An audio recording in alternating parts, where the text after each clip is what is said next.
Now let us see the next section 35. Section 35 dealing with relevancy of entry in public record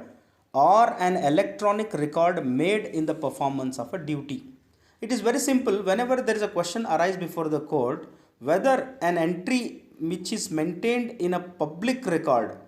a document which is considered as a public document, either in the form of normal books or paperwork or in the form of electronic records.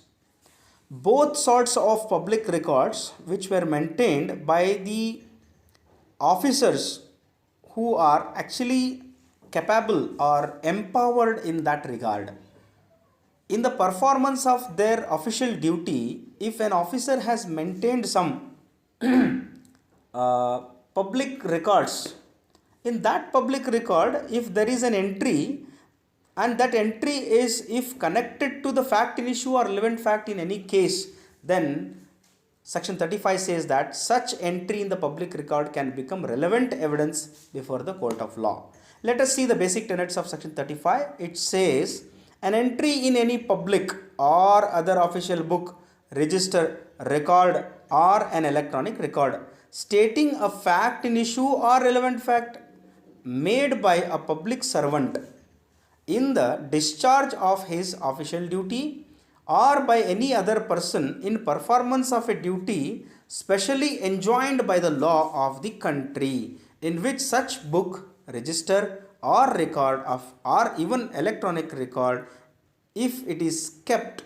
that entry will become relevant fact. So generally speaking, legally authorized persons or officers, if they have maintained any register, book or any record either in the normal paperwork or in the digital form, such hard copies or digital form of entries,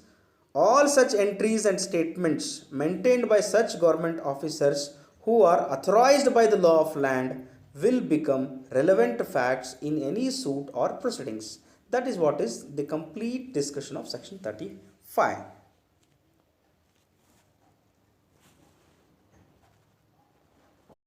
In this regard, we can take the best examples of public documents such as documents maintained by Revenue Department and Land Record Departments and even Survey Departments. All these departments, what are the documents they have mentioned, are sufficient evidence to place before the court whenever there is a question arises with regard to either measurement of any particular land or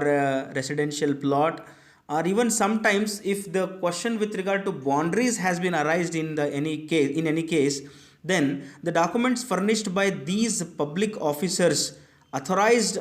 in order to issue these certifications or documents to the court, such documents or any entry authenticated by issuance of certificate by the officer is perfectly admissible evidence.